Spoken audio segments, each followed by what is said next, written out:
Godfather.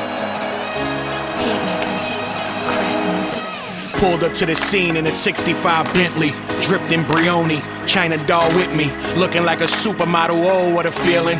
25 years old, 25 million. Today's the audition for the Godfather part. My life's already a movie, so when do I start? I walk up in Patsy's, East 119th Street. Fat Tony Salerno gets a kiss on the cheek. I know my way around, not my first time here. Been doing overnight Ziganet loans for 10 years. I say hello to Danny Pagano and Tough Tony. Nicky Domino gives me a nod, they all know me. They ask why I'm there so early, I say the part. They say what part? I say the movie, why not? I don't look like Carlo, they all begin laughing. 3 p.m. ready for the lights, cameras, action. Gianni getting his own. Welcome to the Hollywood Godfather podcast. Currently, Gianni is traveling around on his nationwide tour, so we thought, why not bring you some of the best content from the last couple of years for you to enjoy this week. I'm Julia Schweitzer, your host of our first ever The Best of the Hollywood Godfather. So, let's get started. Speak softly loud and hold me warm against your heart. I hear your words, the tender trembling. Starting us off, we have a segment from one of our highest rating shows. From season 11, episode 219, an interview with Michael Moy, former Chinese gang member. How does one get involved in this? At what age? How does the recruitment go? How do you get involved in it? Tell us your story about how it all started, Mike. Well, let me tell you about how the gangs operate from the 1970s. I'm going to focus on the 70s into the mid-90s because that was the time when I was out in the streets. So how do they operate? They usually have a what you call a daima to go out and do the recruiting. And a lot of times they usually recruit the kids who are from the ages of like 13 to 16 because they want to recruit the minors so they can do the dirty work for the gang. Well, how do they know who to approach? Well, I guess to be a daima, you have to have a sense of like a people's person. You have a knack for spotting out, picking out the people who are vulnerable, the ones who are being bullied and the ones who need protection. So they feel you out before they get too close to you. Okay, explain to those of our listeners who don't know, what is a daima? A daima is sort of like a rank above the street soldier. So he basically leads a crew of people. So it's sort of like a crew leader, so to speak. Right. Okay, so we have the Italian mafia too. There you go. Yeah, it's like the Italian mob. You're right. So, Mike, why do you think you were approached? Well, how old were you? For one, how old were you? I was 16 years old when I was approached by daima. So I was 16 years old when I was approached by daima. And why was I approached? Because I guess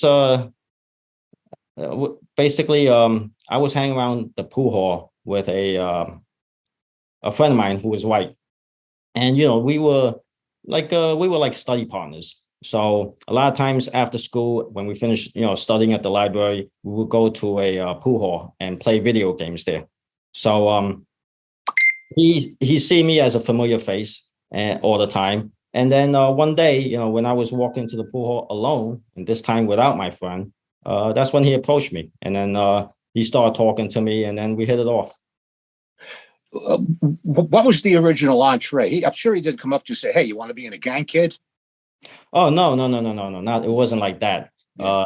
He asked me if I was heading over to the pool hall because he see me in the pool hall all the time playing video games. Yeah. Yeah, I'm heading that way. And then, we started walking together. And then after a while, he got to know me, know my personality, my character. And then that's when he asked me to join the gang. How long do you think that took? He was trying to gain your confidence. Oh, yes. Okay, so how long do you think that took? It took about, I would say, like almost, we spent time with each other almost every day after that, because, the after school hours, I would go to the pool hall. Okay, for how long? I would say about a month, maybe. Okay, so how does he cop the question? What does he say? What What would he say to attract you into that lifestyle?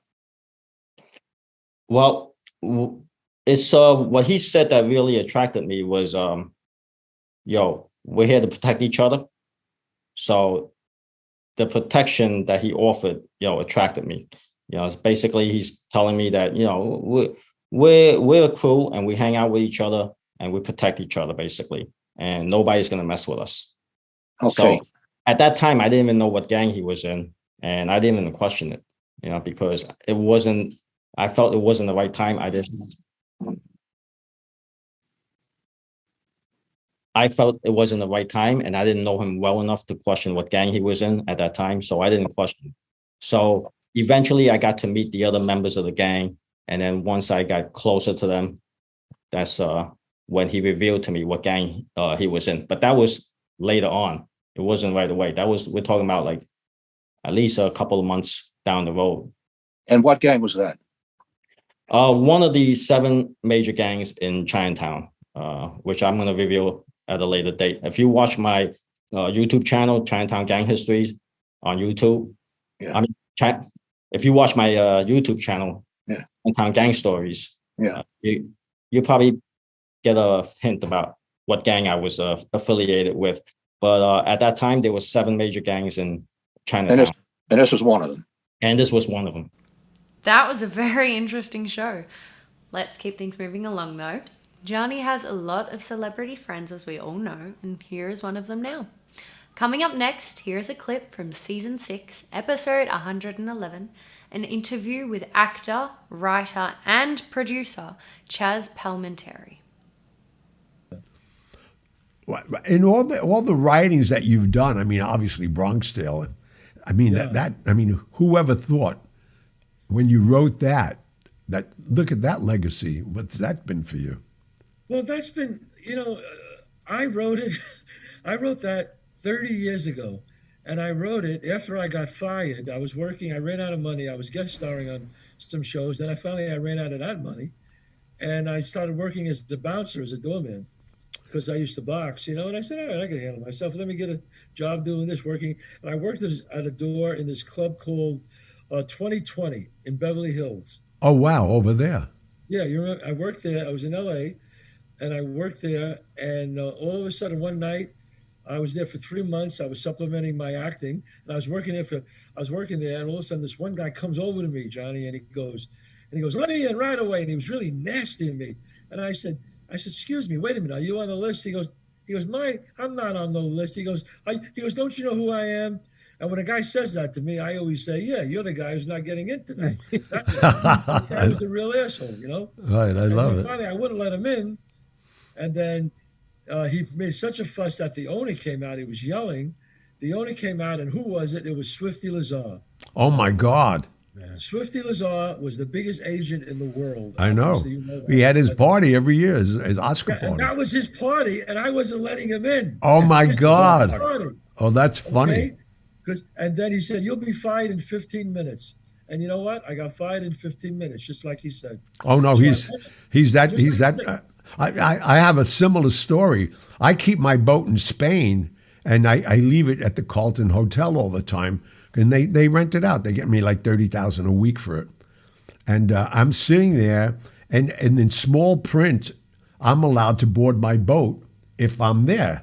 Not to, just to board it. It's my boat. And my crew runs it. And you'll love this story, Chazz.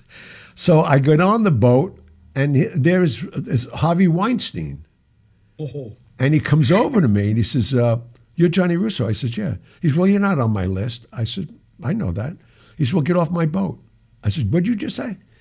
He says, get off my boat. I said, no, I'm supposed to say that. He said, what do you mean? I said, this is my boat. Now get off my boat. So he called the captain over, and the captain said, I'm sorry, Mr. Russo wants you off his boat. We threw him off, and he paid $18,000 for the party. Do I love that story? That's great. I mean, see, yours worked out a lot better than mine. I got fired, and I went home and I wrote.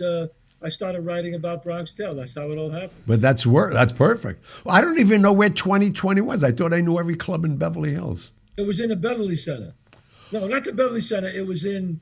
Yes. No, I'm sorry. It was in the Beverly Center, but right off Century City Boulevard. Oh wow! I Yeah. never. What year was that? 1986. Oh, that's why. I was away. I left the country for a while. Yeah. 86. You can't say I was away. That doesn't sound good. It doesn't sound right. That's true. I wasn't When in my friends go, I was away, I go, oh, okay. No, I was not in Carson. No, you know what it is? I went and Pat, wrote the book. I went away a lot of times on vacation, really on a vacation, not in jail, because if I would have stayed, I would have been in jail. I That's wait for right. the subpoenas to go away. Yeah. But anyway, Well, it's crazy. I understand that. But the Bronx Tale, that Yeah. It's the first time anything ever went from a one-man show to a major movie to a Broadway musical. And the same guy who wrote it and starred in all three. So it was pretty crazy. Wow, that guy is amazing. On to the next clip. This one had a lot of you guys writing into us about. So up next is an interview with Elvis's cousin, singer Donna Presley, from season 11, episode 210. You grew up with this guy. You knew him. I'm talking about Elvis, obviously, to our audience. You knew him before anybody. He was a star or anything else. And I met him early on. I met him actually with Frank Sinatra. Mm-hmm. And a good friend of mine invited me down to the Fontainebleau, 1961, to do the NBC special with Sinatra hosting, Welcome Elvis Back. Uh-huh. And that was my first, I knew of him, obviously, but to meet the guy, he's such a regular guy. Yes, he was. Super nice guy, just down to earth and sweet and kind and such a gentleman. Great guy. Now, did you know him growing up as a cousin? You had holidays with him and all that? Yes, we did. From the time I was 10 years old, I spent all my summers in Graceland. Oh, And wow. then- yeah. And then when I was about 14, 15 years old, Elvis called me and my mom and my dad into the dining room. And he said, Aunt Nash, Uncle Earl, we really love having Donnie, which is what he called me because he had a nickname for everybody.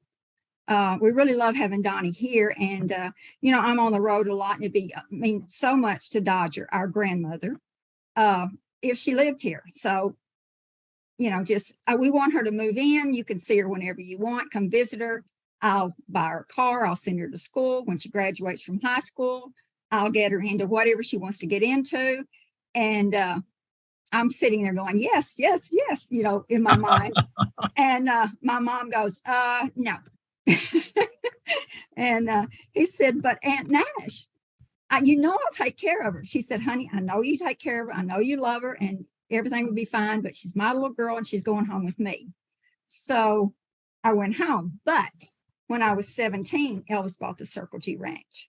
And he asked my dad to go to work for him on the Circle G. And so, overseeing both properties. So we lived on the Circle G for 2 years until Elvis decided to sell it. And then he moved us onto the grounds of Graceland. And I lived there until I moved out on my own. And then my mom and dad lived there until they opened the house to the public in 1982. Wow. So at 10, that's interesting. So you met him as a star. Oh, yes. He had been a star since I was 4 years old. Oh, okay. So that's, I thought you had some little tidbits of him falling off his bike or something. Or wetting his pants. Actually, my at mom school. wrote a book about that. So I do, yes. Well, so you must have been so affected by him because I was already, he did me a big favor. Most people don't know that. Really? Oh, yeah. When they were, Kirk Corcoran's a friend of mine, and we had mutual friends that knew Elvis, obviously. And I'm talking about the July of 69 when they opened the Hilton Hotel. Yes. And he was following Streisand in. Streisand did 2 weeks. And that's when they were doing 2 shows a night.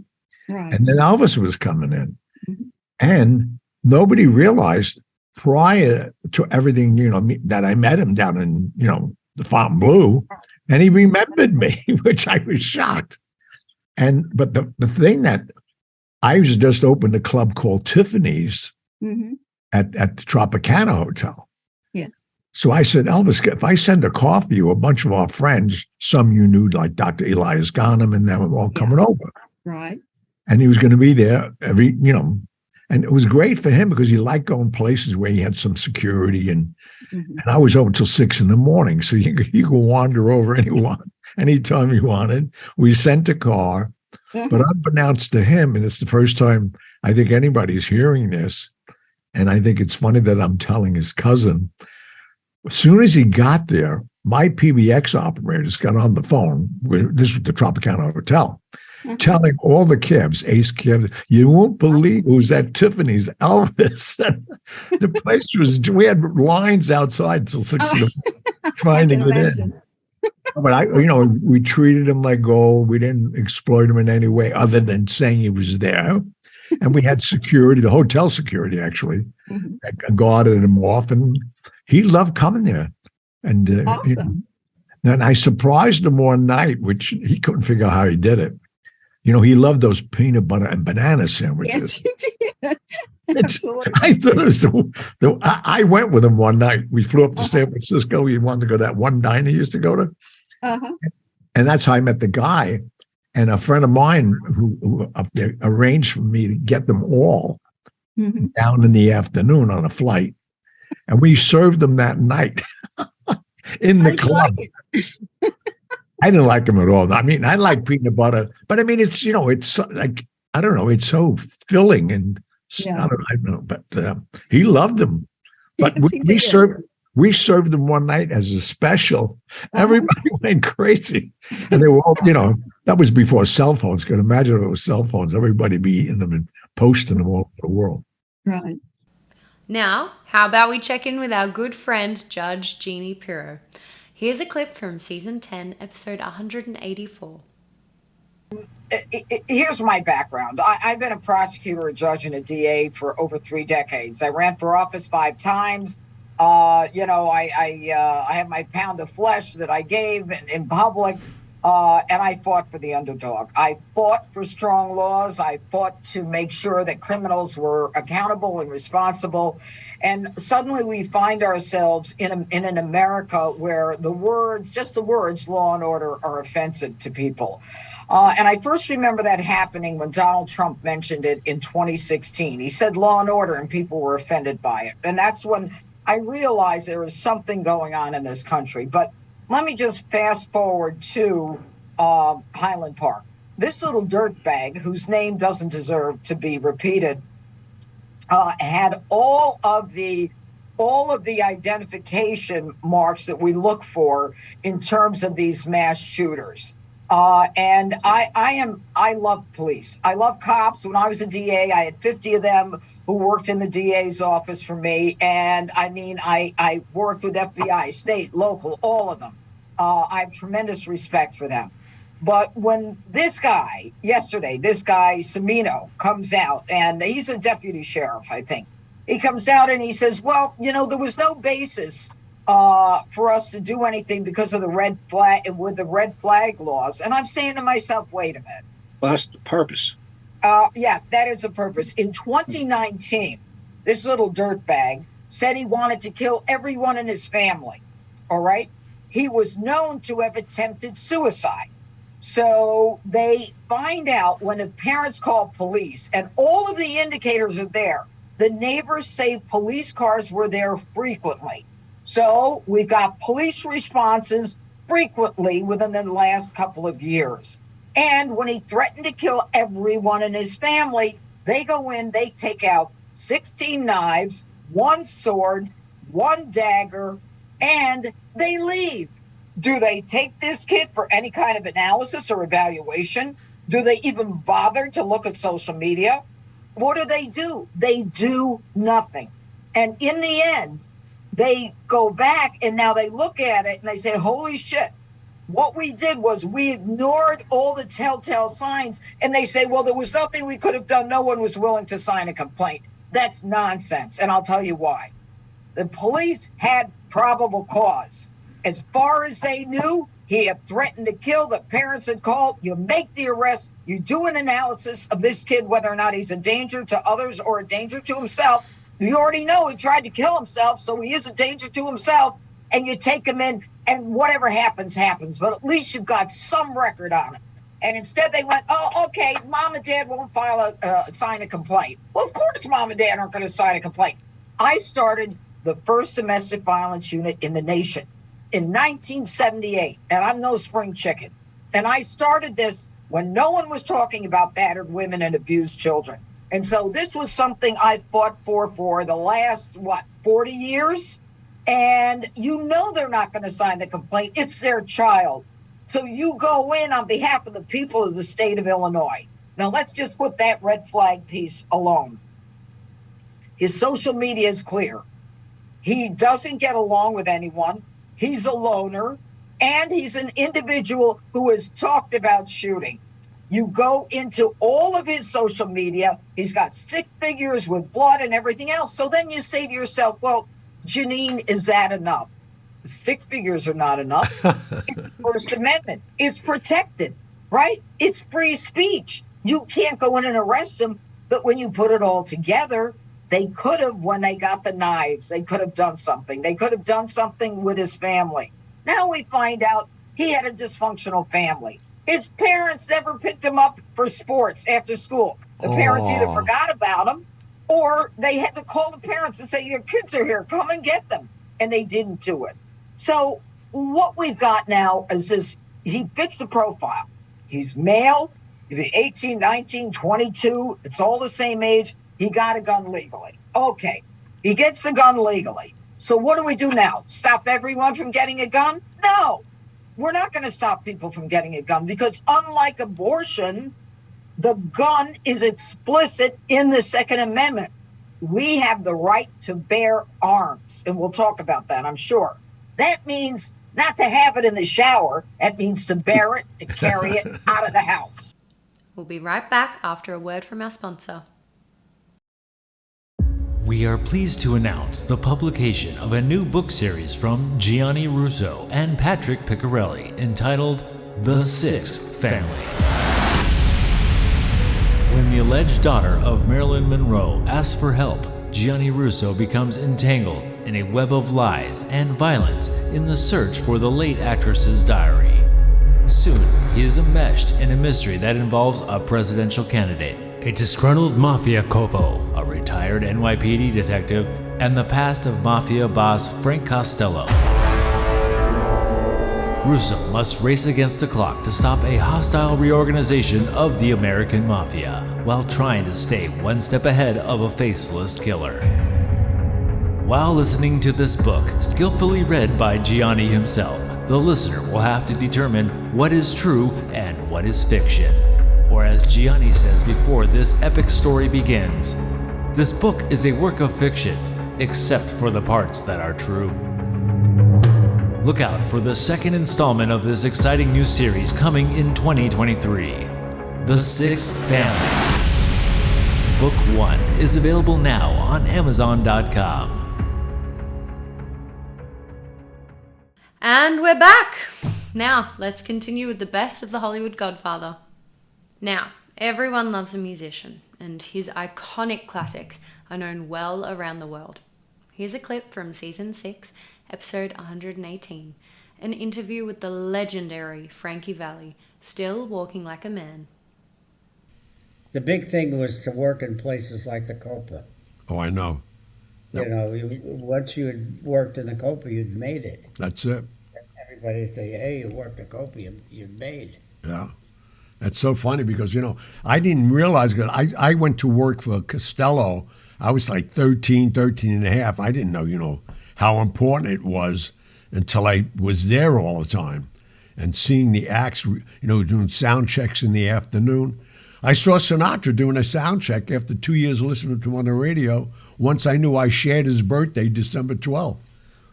And he was my idol, and I never met the guy. But he was my idol, too, and I never thought in my life that I would ever meet him.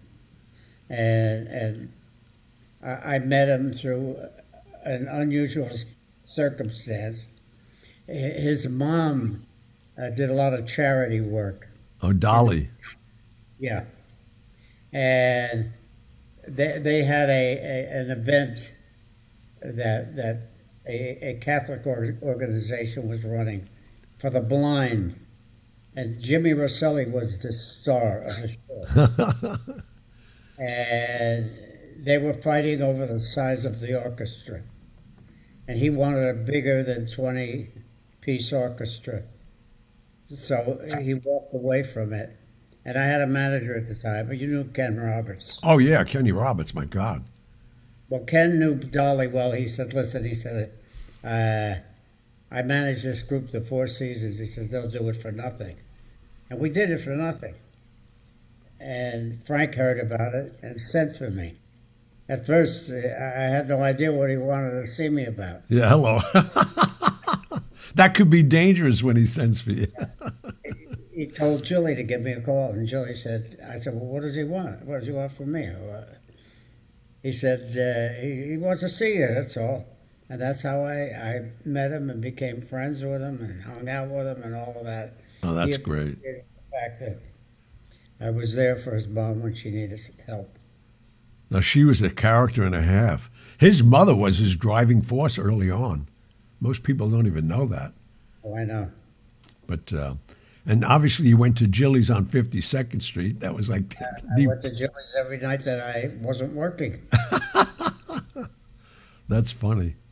I mean, it's when you think about what you and I've experienced just by living in, not that I've had the same accolades you did, but I was around it all these years. And you see, like my kids and my grandchildren today, I wonder what's their excitement? What do they have? Those podcasts, Palmcad, whatever they call those things in their hands. That's their excitement. I don't know what they do. Well, there's absolutely nothing like live performance of yesterday. Yeah. In comparison to today, everything today is a production. You got 9,000 dancers and you have fireworks. Oh yeah, special effects. You got everything going on. You know, I miss the days when it was just pure talent, man. A singer and a comedian. Yeah, that was the show. That was it. All bells and whistles. Yeah. In the Copa, you couldn't put dancers in there. That stage was so small. Forget about it. Well, the stage was a part of the floor. I know. It was floor level. There was no step up or anything. I know. And not only that, and it worked for them because as certain people came in, they added tables to the stage. And you right. There was hardly a little spot on the stage for you to stand in. Yeah. No, it's funny, man. Great experiences, though. I mean, I've seen you on probably almost every stage you performed on, especially the Vegas days. My God! And then when you went on your own, I mean, that was insane. But and now the Broadway play. I mean, you've touched every part of the industry, acting, everything. Now, I mean, you probably have to look back and say, when you were singing on the street corners, doo-wop, and now look where you are. My God, God bless. Well, there was a choice. As I was growing up, I always wanted to do acting, and I also wanted to be a singer.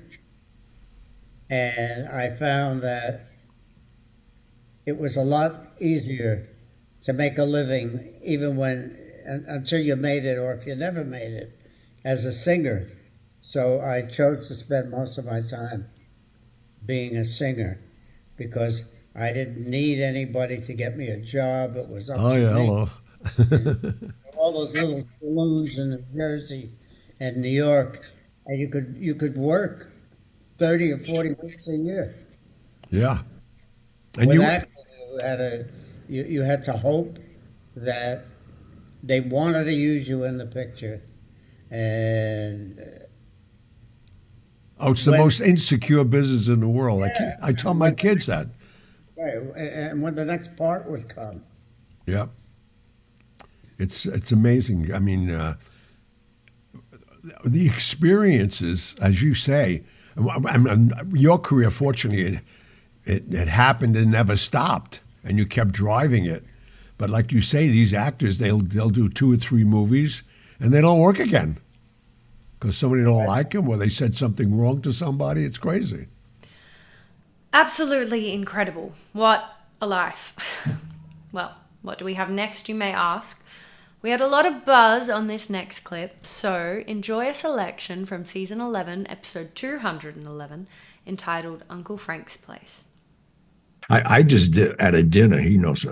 Pat knows I went to Sicily for the 50th anniversary of The Godfather, and the gentleman who hosted it rented the compound where Pacino was living with Albalonia. Oh wow! Oh, it was really interesting. But what was more interesting, a guy showed up around 11 o'clock at night with an entourage, and it was Ugo Buffa's son. They knew I was there, and he came to pay his respects. The party went silent. I'm talking about 200-something people. He must have a living legend in Sicily. We were in Sicily, and to see these guys show up was like, my date almost fainted because this guy. I mean, they have that look. There's certain guys that have that look, and you look in their eyes and you don't see anything. It's like scary guy. But anyway, did you go to his the apartment building where he lived in New York, Casey, at all? I tried to get in to see the lobby, but the doorman wasn't having it.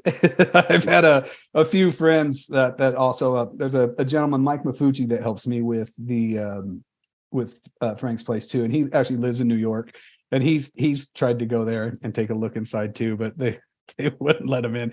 I get the feeling, we're not the only ones who have asked. It sounded like that he gets asked a lot about that. Well, funny you should bring that up.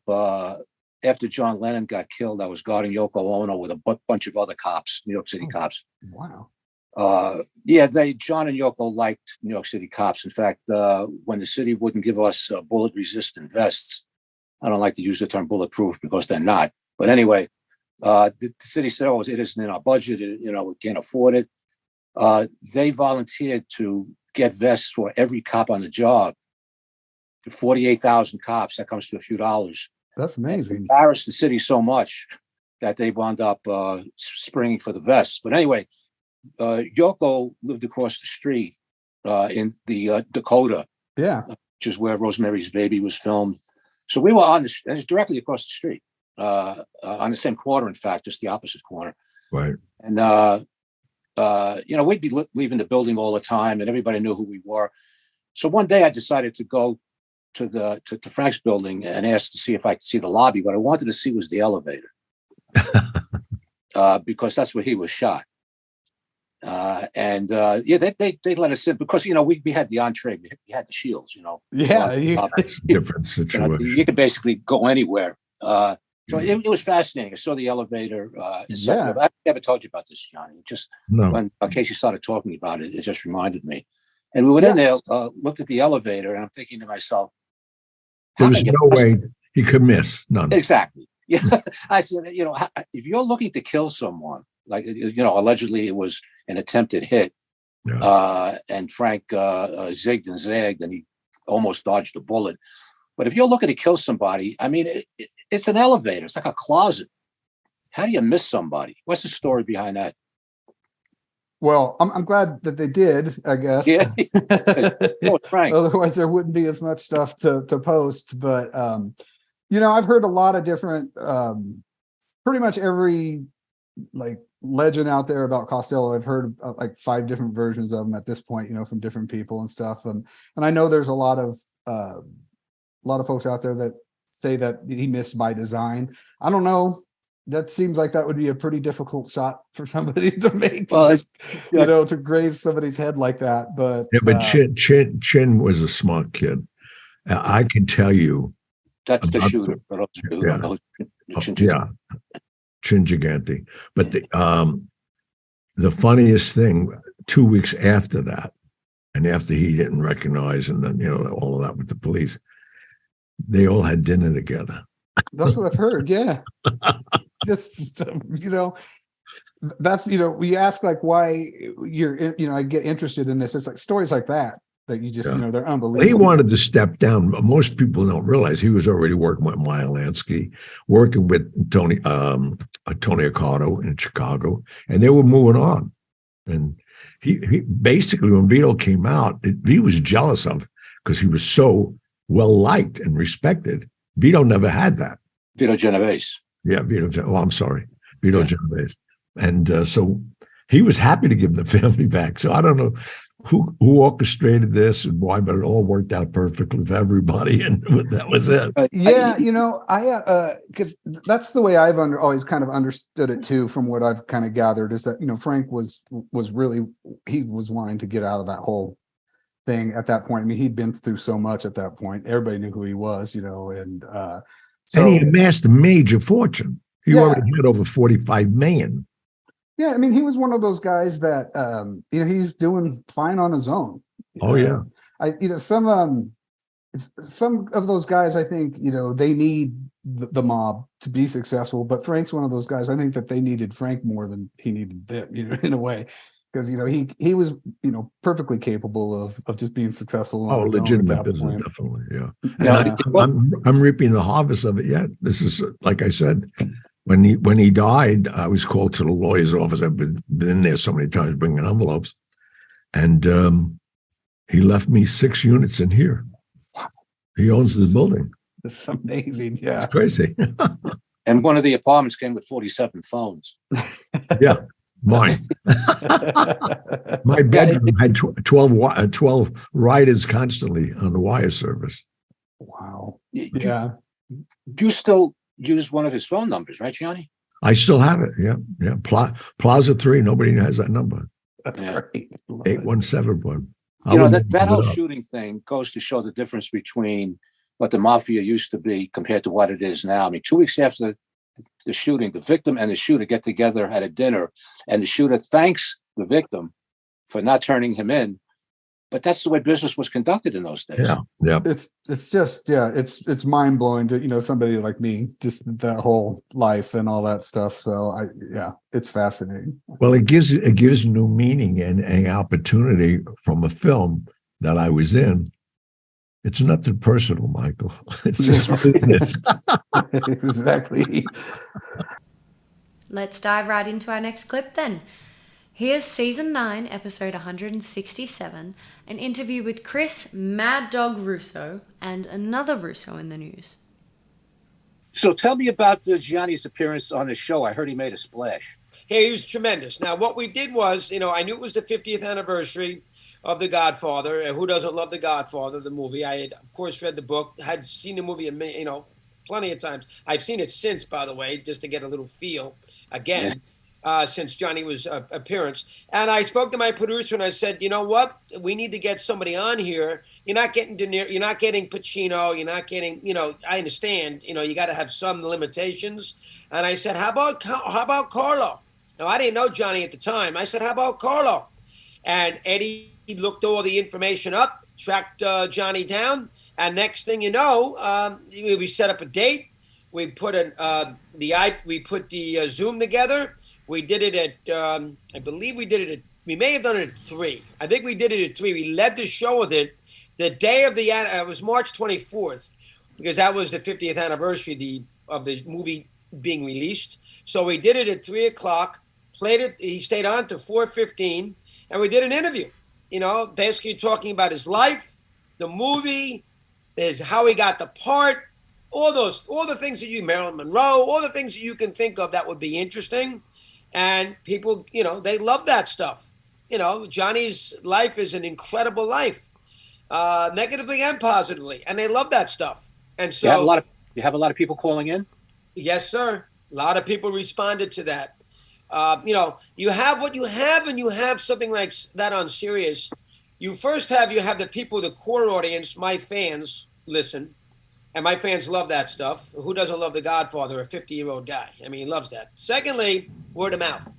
Hey, you know what, Louis, you got to hear what Russo did today. And next thing you know, they call me. How can I get a copy of it? How do I hear that? So we put it up on demand. We put it on SoundCloud. We put a little clip on it on the Mad Dog Unleashed Twitter page. And all of a sudden, it swells. And so that's what we did with Gianni. That's why Gianni, leaving his apartment one day, has the doorman say, "Hey, I heard John Russo." He may have not heard the whole interview. He may have heard a snippet of it. And, he may have heard a little 3-minute clip. He may have heard, a highlight. Because who's sitting there listening to, it's radio. They come and go, they in and out with the radio. They're out of the car, into the car, out of the car, into the car. They may not listen to the whole hour and 15 minutes. So that is what we did with John. And John, we put that out there for a week. So if you're a Christopher Russo fan and you heard that he put a guy like Gianni on and he was on for an hour and 15 minutes and you like Russo, and I do a lot of these kind of interviews anyway, these kind of off the sports deal, you're going to find that and you're going to get a kick out of it because he was so good on the air. Thank you. I can interview, I'm a good interviewer, but unless the subject matter knows how to answer the questions properly and is engaging, the interview goes nowhere. I could have Serena Williams on. If she's not into it, it's a dope. Nothing I can do. I can try to get the best responses, but the person I'm asking the questions to has to be willing to expound, express themselves, enjoy being on. Well, Johnny does. That's why it was a good spot. Now, this next show was very controversial and actually led to a change in the series. Here is a clip from Season 8, Episode 149, Gianni Russo meets Gianni Russo. An interview with the actor who plays Gianni in The Offer. Okay, so similar story as Gianni, except put it in Los Angeles. I basically grew up on the streets. My father wanted to be an actor, and my father was basically a street guy. So ever since I was a kid, I had so many different odd jobs. I've always been a hard worker. And my father, as a kid, used to sell sheepskins and cowhides on the corner. So if I wanted a skateboard, if I wanted a jacket, since I was 5 years old, I used to work the corners. And I learned how to size people up on the corners since I was a kid. And I got to grow up in LA on the streets and skateboarding, surfing, having fun. And it was like basically the California story of Gianni Russo, except I haven't killed anybody yet. But my favorite movies growing up was The Godfather, Goodfellas, all the Scorsese films, Casino. And everybody always asked me if I was Italian or if I was from the East Coast. And I never was. And I meet people all the time and like, dude, you have an East Coast mentality. Now, my wife is Italian. My wife is from Staten Island. Oh, my God. My son's name is Gianni. Go figure. Are you kidding me? You didn't tell me that. I love it. Thank you. Yes, I did tell you that. I said, guess my son's name. Oh, I wow. did tell you that, Gianni. And you said, and you nailed it. You go, Gianni. And I go, of course. So That's my wild. son's name is Gianni Leone Williams. I guess I always wanted to be Italian. Now, I'm Irish, Welsh, German, and Russian Jewish. But I've always slicked back my hair since I was a kid. I always loved to work hard. I wear nice suits. This is Tom Ford right here. So when we're talking about $10,000 suits, I always loved nice cars.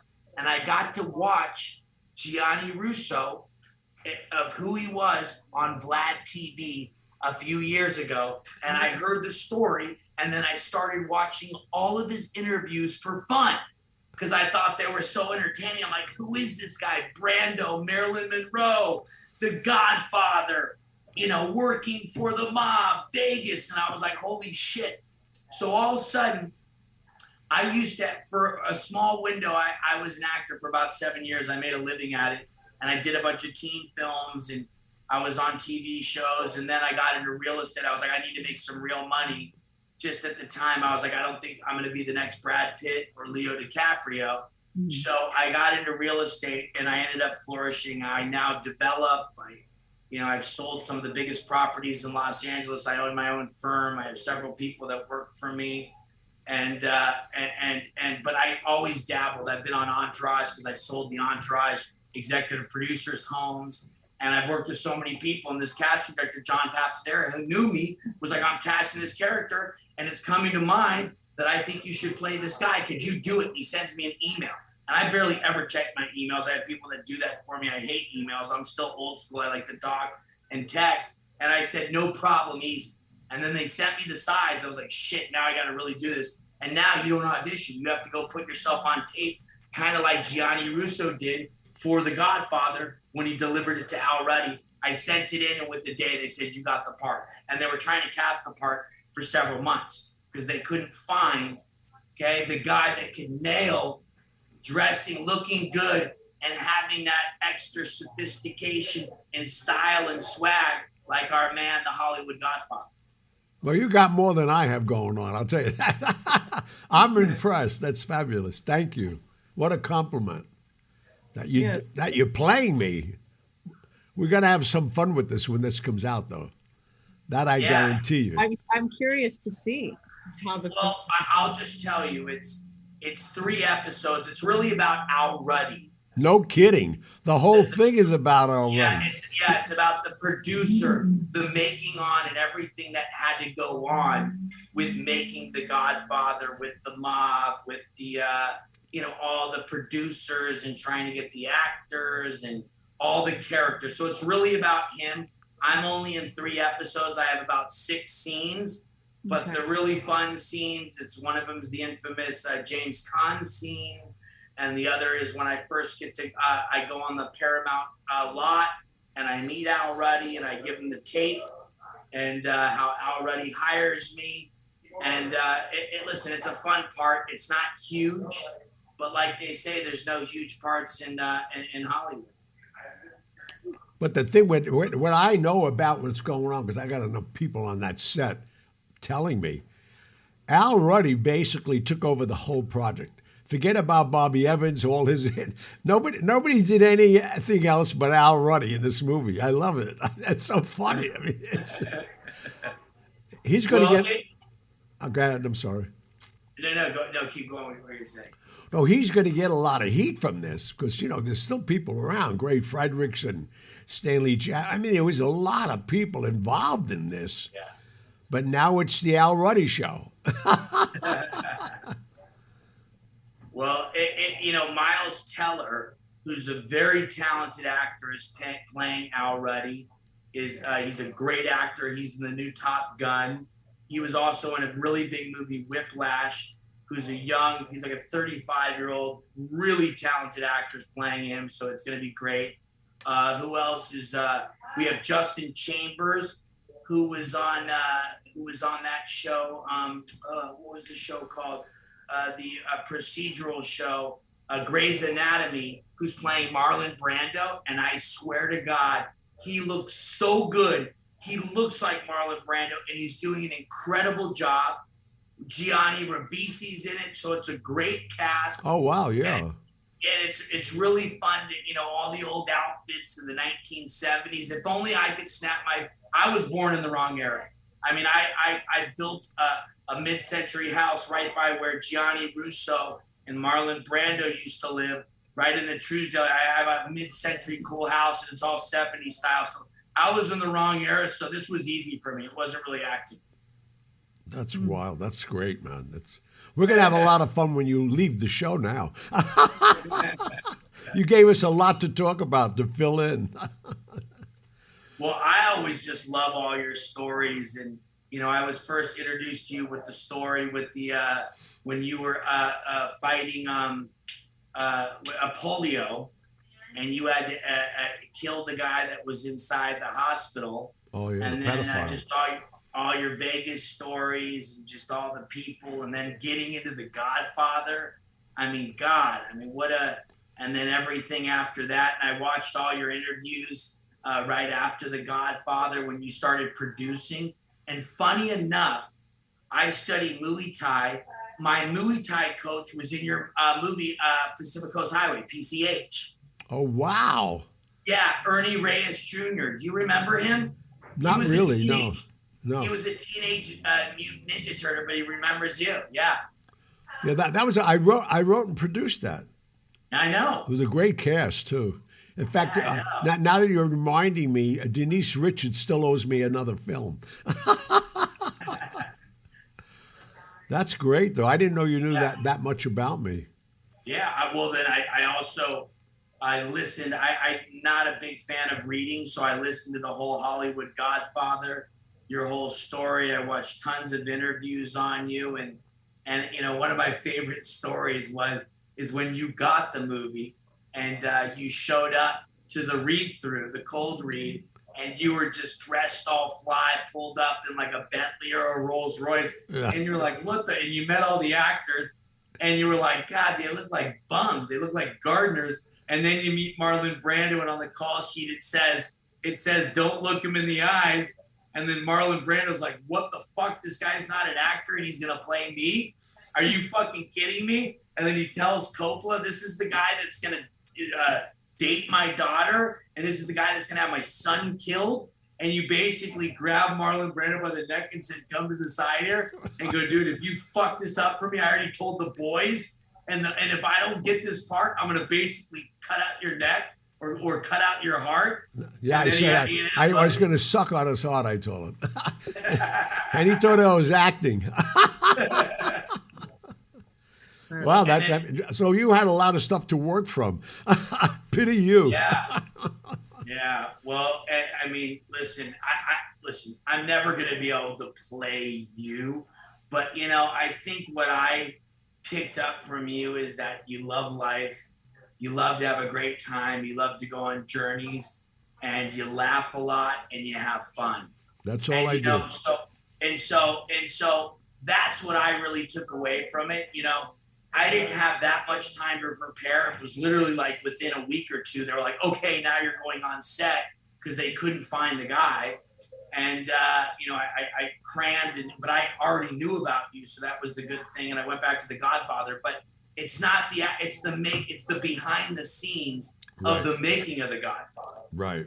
So it was, you know, so I had a great time, and it's an honor playing you, and you have such my privilege to have you do it, because at least you know something about me, and all I'm hearing about is, you know, that, as I said earlier, it's mostly about Al Ruddy and how he created this whole thing. But how did the fight scene go? So they actually picked it up. They picked it up after the fight scene, so it shows, but it's actually watching, so you hear the whole fight scene, and you hear them talking about, and you're watching Al Ruddy and all the producers and Coppola talking about it, and then me afterwards getting kind of wheeled away into the ambulance, and then it takes over from there, and it takes over with Betty and I. Now I don't know how much I'm allowed to reveal. I'm sure I signed. Oh no, don't give up anything. Oh, whatever, but it's the making up, because I had, you know, when I was going on to, when I got the film, I'm like, oh, I'm going to get to do the whole fight scene. Well, of course, Hollywood puts their spin on it and comes up with creative ways, and I'm sure budget too has something to do with it. But it was just, listen, man, it was so fun to do, and you know, being able to play you. Listen, I'm a character, and you're a character, and we have so many things in common. I mean, you got married at the Beverly Hills Hotel. The Beverly Hills Hotel is right by my house. I eat there all the time, and it's a very special place to me. You lived right up on Mulholland. I love Mulholland. Mulholland Drive is one of my favorite places. Oh my God! Oh, so you're right there. I was in the Polo Lounge every day. That's when Waleed was the maitre d'. He loved me, man. Forget it. Well, and then I also drive by Marlon Brando's property, where I know you got to spend a lot of time. Yeah. So I know you have and you lived right on Elm Drive. And, you know, I know you have there's a big piece of you when you came out here. So I could relate, and I feel you, and I feel your spirit. Yeah, I was right on the corner of Elm and Sunset. That was a great house.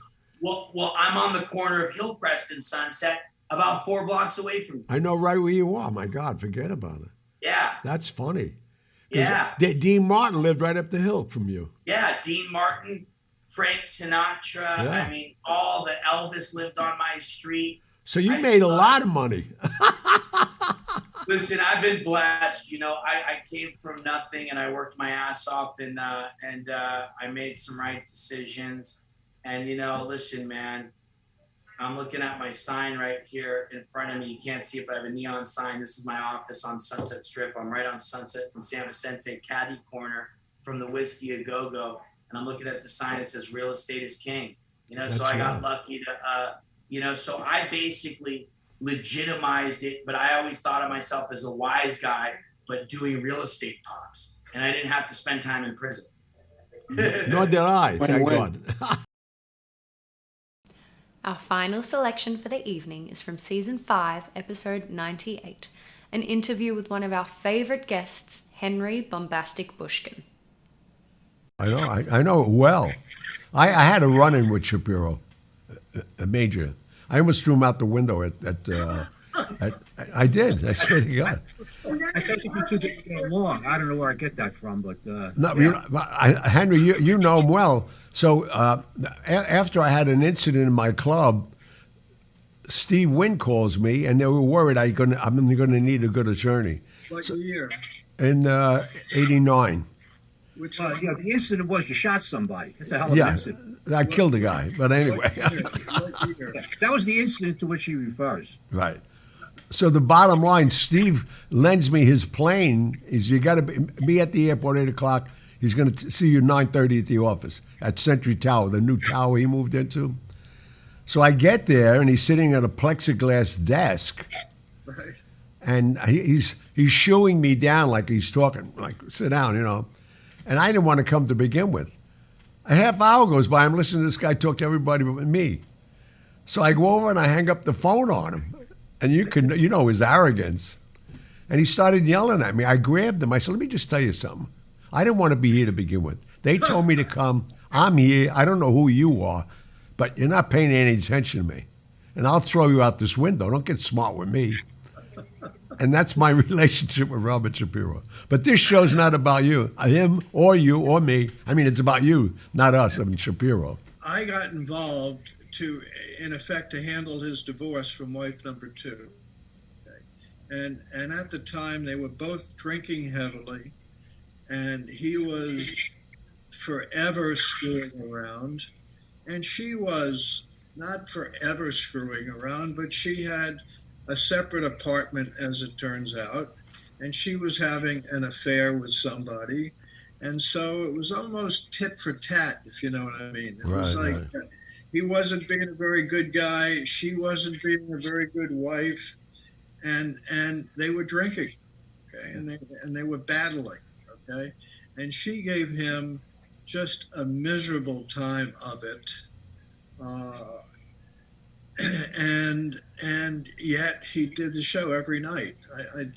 I couldn't figure out how he did it when his day was so miserable, but I think his devotion to the craft. Well, it's a true show business. He's a showman. That's it, man. Yeah. That's wild. So I think, Pat, that's my answer. I think it's his devotion to the craft that really,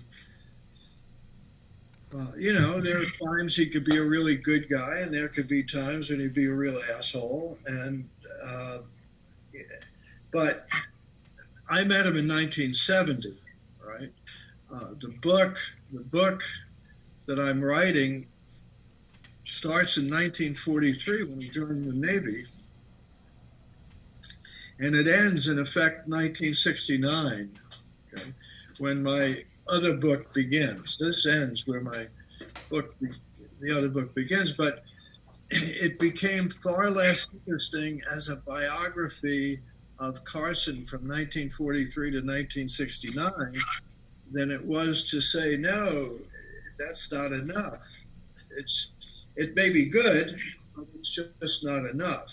And what makes it enough is to make it a real intriguing series where you have great characters, okay, and you have great conflict, but it's television and showbiz versus the ad agency. When he was in front of a camera, he made it look so effortless. It just, like he was giving it no thought, that it was him. He was a pro. Yeah, but, I know, and very few others know, I mean, I'm writing about it, but when he went into the Navy, he was 17 years old. Okay, he graduated high school. He enlisted in the Navy. He was going to become a pilot, and the first place they send him is to Columbia University in New York. Right? That's the first place they send him, and he arrives with 200, in effect, midshipmen, because this is the war, right? And these are all guys who are going to be either in the Marines or in the Navy. And Carson was going to be a Navy pilot, okay?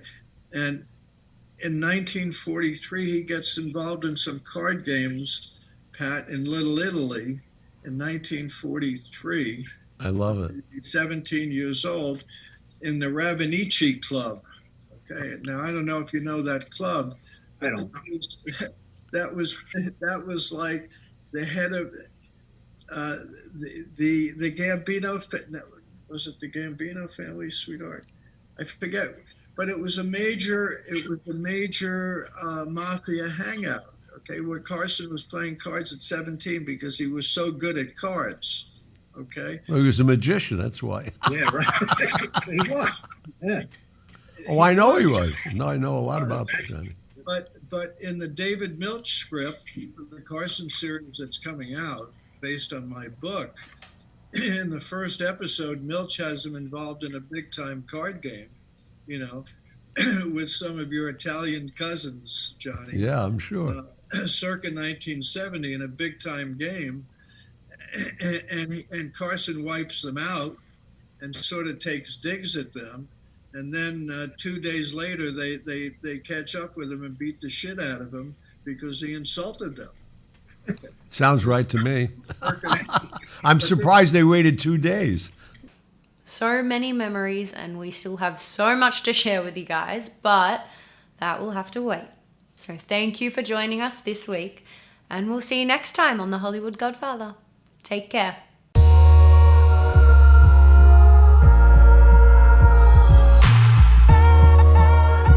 And that was that. But I'll be back. Thank you for tuning in to the Hollywood Godfather podcast. Want to ask us a question for the mailbag?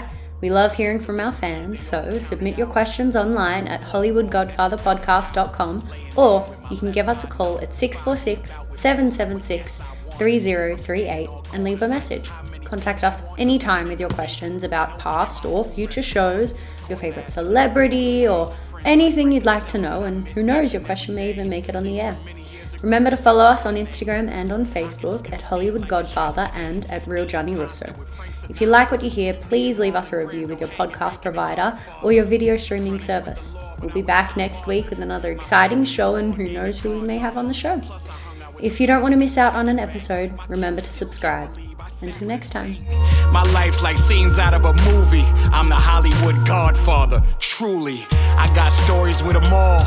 You know, celebrities, world leaders, icons. Who knows what's next for me? I'll never get too old to have a little fun. Come on, I'm Gianni Russo, a genuine one of a kind. What a ride it's been, this life of mine. And I ain't done yet. I'll be back. Until next time. And that was that.